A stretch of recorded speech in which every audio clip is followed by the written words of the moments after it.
and welcome to Thrive with Julia. And I'm here today with my special guest, Sarah Grace. Hi, Julia. Hi, friends. We're so happy to be with you here today.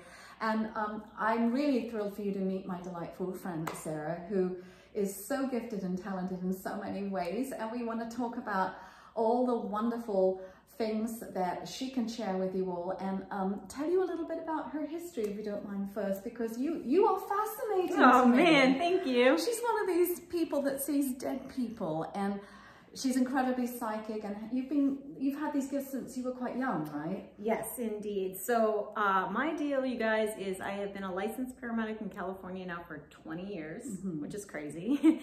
But I've also been able to see, hear, and feel energy outside of the normal senses since I was 7. So I grew up in a small town in South Dakota, pre-internet, and it just started coming on for me in the way of being able to see auric fields and sense feelings and what people's intentions were, and I could see spirits, and I could see disease in people's bodies, and I, just being 7 years old, thought this was normal and this is just how it is for everybody. Yeah, but when I started talking openly about it, my family was very conservative, and they kind of did the hellfire and brimstone, so I developed a sense of shame and thinking something was really wrong with me as a result of being like this. So for me, I went on an odyssey of kind of going off the rails and trying to cope and compensate for having that sense of toxic shame and not really feeling secure within myself about it, because I couldn't turn it off. It's just always just been there for me. Fast forward, I became a paramedic, and after a long roundabout way of getting there, but became a paramedic, and the energies just started working through me on the 911 calls. So I became the paramedic who was always there for the extreme crises and death. And I could watch the chakra systems release, could watch the soul exit the crown of the head as we're doing CPR, and I would watch the deceased loved ones come in to meet the family, and I would know exactly when they transitioned, and I did this over and over and over and over and over. Wow. And And so enough times, I didn't know what it was. I still was not willing to talk about it because I finally fit in somewhere. Like I had gone through all this training, rigorous training, and being a paramedic is a very, powerful position to be in, so I didn't want to be a weirdo, right? But people could feel, like my coworkers could feel on scene, and they're like, "What are you doing?" And I was like, "I don't know," a number of calls happened, and I finally came to the place where I was like, "This isn't bad. Like, how could this be bad? I'm helping all these people in all these ways." Wow. So I started to challenge what I had been told. like, what did you challenge? Well, I challenged what I had been told as a child, that this was weird and something to be ashamed of or never talk about. And I had to, I'm very scientific minded, very grounded and practical. And so I was very much into learning about these once I finally came to terms with and opened. Learning about the chakra system. And learning about all of the different, so I started with Reiki. Okay. And then I went into learning about mediumship, energy healing, holistic healing, all the shamanism. I spent all different years and years and years now studying all of these different types. And to me, I understand now it's all branches of the same tree. Yes. To me. Yes. But each subject that I would study, I would learn more about and have a new understanding of why I perceive this way. And so fast forward, Julia, I have been a paramedic. I did 15 years 911. I've had my own private practice for the last 8 years. And it's been absolutely incredible just having, people from all over the world come and reach out for.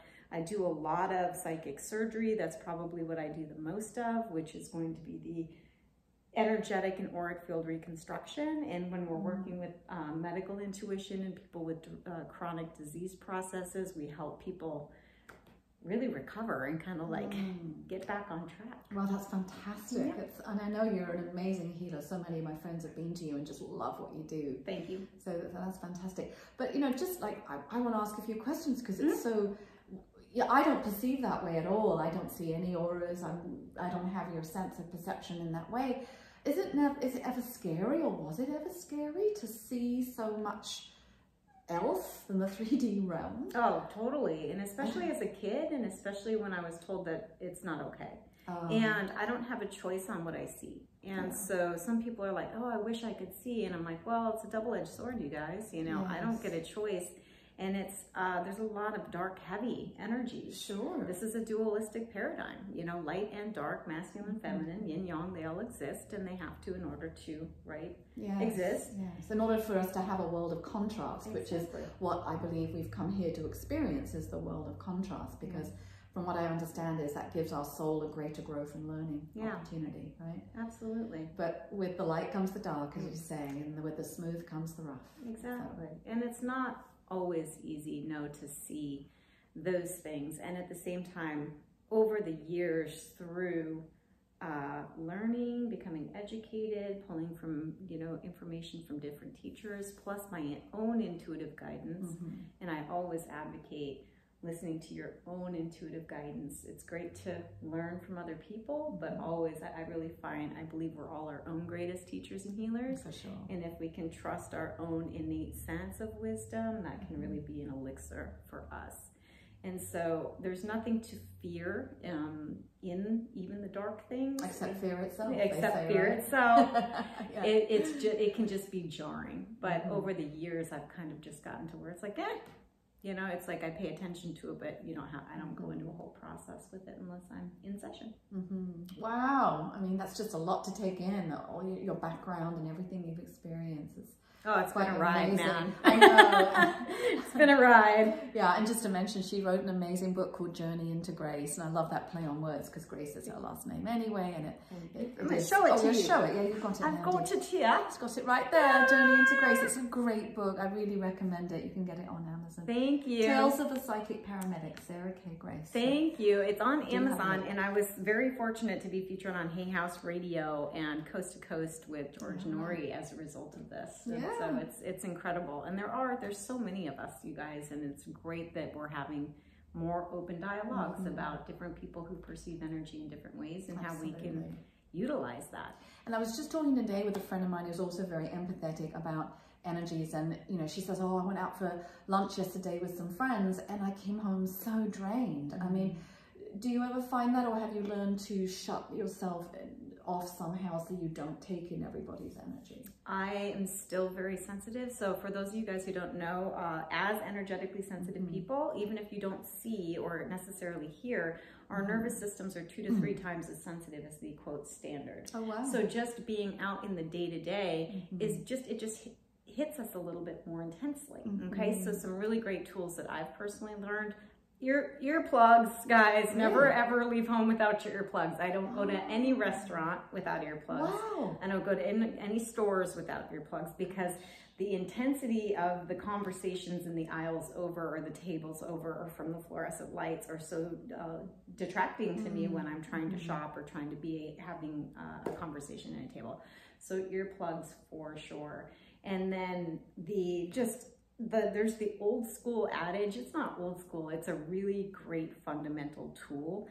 Ground, bubble, and protect your energy field, if you've heard of that. And that's a great place to start. As you become more adept and attuned to your own experience and more powerful within your own field, you can actually learn to fill the energy of your auric field from the solar plexus out. Wow. So instead of being defensive all the time, I'm overwhelmed by the world, we become powerful in who we are, and anything that doesn't match our frequency ricochets off. Ah, interesting. You see the difference? I do see it. So again, we need to be aware of this solar plexus, this third chakra right around our belly.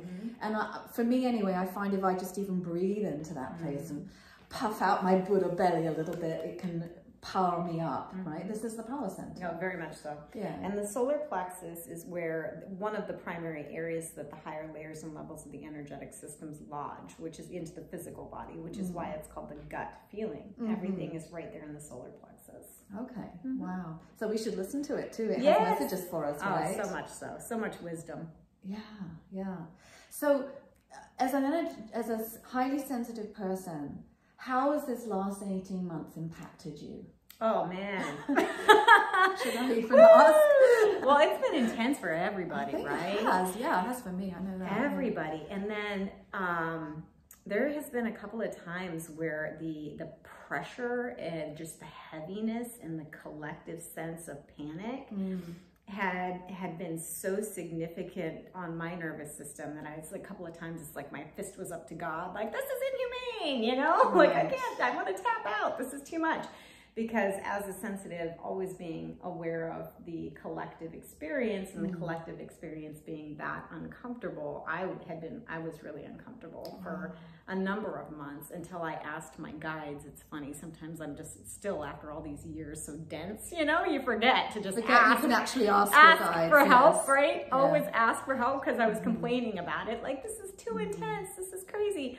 And I audibly heard a voice just say, ask for a barrier. And I was like, oh, duh, right? all right. So I asked for a barrier from my guides in meditation and received that, and the bombardment went down by 60%. You see that? But that's an amazing tool. Now, first of all, we should talk about the fact that you mentioned guides. Now, you know, people think, girl guides, what are we talking about here? For those of you that perhaps aren't aware what we're talking about, I think many people like yourself who can connect with the realms beyond this 3D plane understand that we do have guides in the other realms who are watching out for us, right? And they're with us through our life journeys, my understanding. Multiple people, like, sometimes we have singular that stays the entire journey, and then a lot of times there's spirits that come and go. Additionally, there's family members that have crossed and pets that have crossed as well that can also be there and kind of, so if you're in a space of loneliness or isolation or overwhelm, you can always just close down your eyes and ask. It can be an open-ended ask. Just ask for help, ask for guidance. And there's celestials, there's angels, there's guides, there's deceased relatives, there's all kinds of spirits wanting to assist. It's just that here it's about choice and free will, and they can't intervene unless we ask. So we have to ask. We have to ask, you guys. Right, and I think that's the first tool, really, a big tool for everyone to take away from this. Is just sit down, close your eyes, and talk to your guides and angels. Whatever belief system you have, whatever religion, you can still talk to beings from the other realms, whoever you believe in, and ask for that help. And I just seem to think, even from the Bible, I remember reading that what you ask for is received and given, right? On some level. So, so yeah, I mean, we forget we're not really alone. Exactly. And that's a huge thing. So thank you. I need to remember that. Yes, good. Sometimes I need that too. Yeah, absolutely. So yes, it seems like a lot of people have been in overwhelm, chaos, and crisis. And I know people have come to you and said, help. So we've got the tool of asking for a barrier. We've got the tool of puffing out our third chakra and wearing earplugs, maybe, if things are overwhelming when we go out. Can we think of some other tools we could share with people to help get through this difficult time? Absolutely. So first of all, you guys, let's remember this is just now. Okay, it will eventually shift. We don't know when. It's been a very long now, 18 months of now. But it will eventually shift. And on the collective, there's a lot that's happening in the way of self-discovery. It's kind of forced, it feels like, on a lot of people, but really there's a divine overlay happening here, and in terms of energetic frequency. So it seems like it's really chaotic, and it is really, really chaotic externally. It can also be viewed as an invitation to go within and discover, right, aspects of ourselves that may need to be integrated, or addiction, or, you know, patterns or programs that we need to let go of, or whatever it is. Okay, so understanding it's just now sometimes helps to be like, okay, I've survived stuff in the past, right? I can do this. Okay, now another thing is, make your world smaller. Okay, be very mindful of the content that you're ingesting. Social media, news programs, radio. Pay attention to how it makes you feel. If you get amped up and anxious or triggered and angry, really you've got the choice to turn it off. Okay. Absolutely. And I've been uber mindful of the last, the content that I'm allowing in my sphere. Not that I'm sticking my head in the sand. I'm very aware. It's just that I don't welcome a constant bombardment of something that triggers my system. So make your world smaller by watching the content that you're ingesting, social media, news, and etc. Who are you hanging out with? Are they, Are they full of doom and gloom? Right? Or are they like over, are they lifting you up, or are they taking you down with them? Okay. And again, it's about choice with that. Yes, and we need to be discerning, and sometimes the need is to say no. And to have more boundaries, and that's hard for a lot of people, especially if you have a historical relationship with somebody, but you know that whenever you meet with them, they suck your energy out of you. Totally. Sometimes we just need to say, I'm sorry, I can't right now. I'm pulling in. Yeah. And it's okay to say that. And very much so. And you're still a good, nice person. You're still a good, nice person. You're actually taking care of yourself. And as we learn to take care of our own needs first, then we're going to have more energy to give in a more sustained manner. So we're actually doing a great service to other people by protecting ourselves and taking care of ourselves first. I think so. And also what triggered in me to remind myself of is this idea of developing a relationship with uncertainty. Because certainly, I mean, look, I travel for a living. You can imagine my world's been full of uncertainty for the last year and a half. And when I'm not sure if something's going to happen, like just today, there was something came up around a trip I'm doing where it's now a little bit in question. And I remind myself, what am I attached to here? Obviously, I'd be disappointed if I don't get to go or I have to postpone, but I have to look at my own attachments and just keep developing that strength in knowing that things are right now no longer certain. Well, in fact, life is never certain, as we know. And yet we think it's just going to continue the way it was. And we've had this press pause break in the whole world. And it's been pretty tough for some people. Oh, yeah. But I find the more I can accept it and just say that I got to surrender to the bigger picture that's going on, the more that I'm okay and I'm not climbing the walls and anxious. Absolutely. Yeah. That is, that's a really important point, because what's happening is a lot of people, through your years of yoga and spiritual understanding, you have that perspective to be able to be like, oh, this is uncomfortable, and like, I'm safe in the moment, bringing it back to present awareness, right? And then this opening to more of the yin, which is the surrendering into the unknown and just letting it be there, right? And a lot of people, what we're seeing in the mainstream construct, don't necessarily have those tools yet, and they're feeling really overwhelmed and discombobulated. And so for just some easy tools for those guys is going to be, again, bringing our attention, just even learning for them how to be in their body, okay, without any stimulus, even 10 minutes of just breathing and being present in their body can help them to learn how to shift from that like external terror into more of the surrendered state. Because I'm just going to say it, you guys, it's been crazy out there, and we've like off through the roof suicides, through the roof crazy addiction spirals. It's just been like really off the chain.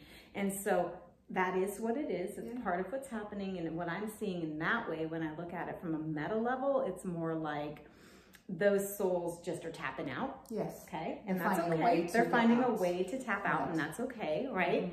And there's a lot of souls that are incarnating now to continue with the ascension process. And then there's a lot that are completing, and it's all just what it is. But if we can sit in the space of uncertainty and then pull our present focus back to this moment. Okay. Right now, I'm sitting in a chair with my amazing rock star friend, Julia Tyndall, and everything's okay, right? So if you get overwhelmed, bring it back into present moment, look at what is in the moment, do some deep breaths, and it will likely shift into a more neutral space so that you're not so overwhelmed. That's always helpful. And I find just even maybe 10 minutes of some real gentle yin yoga poses or something, just to give myself permission to get on the floor and do nothing. And by the way, I'm going to have a YouTube video up about that too. So on my YouTube channel, you'll see it. Just you could be guided through just like a few minutes of easy, simple, relaxing poses just to basically chill out and calm down your nervous system, because we all need that. I just don't even know how single mums who work have managed this last year and a half. Crazy. I think they've gone insane. You know, so there's just so many stories like that, and it's up to us to give the people who have some tools to share them. Exactly. Which is why we're doing this, basically. Yeah, exactly. Anything else we can think of that might be useful here? Great tools to ground down your nervous system, since you just brought that up. It's very important. So there's, you know, like the yin yoga postures, the restorative yoga postures. Ayurvedic herbs like ashwagandha can be very good for the grounding of the nervous system, cooling the nervous system. CBD, those types of things. Even if you inhale and then your exhalation is longer than your inhalation, that's going to trigger your parasympathetic response, which is going to calm the system out of fight or flight. Okay, so that's something that you can do in the moment if you're feeling overwhelmed. That's a great one. And then just moving on to the more positive aspect of what we can do. I mean, we've talked a lot about what to do if you are feeling overwhelmed and chaotic and stressed. But what about creation of something new and different? Like, what can we do to move forward rather than just stay stuck? So I like to, when I'm in a space of, when it's uncomfortable and all my stuff is coming up, I really like to look at it as like an invitation. Like, what is this for me? Why, you know, what patterns are reemerging that maybe I haven't yet integrated or dealt with? And so for me, it's important not to just push through whatever the discomfort is. I like to kind of poke around in there and find the wisdom in it. That said, we don't want to get stuck down in there. Okay, sometimes we get so used to feeling miserable, then we just get stuck and feel miserable.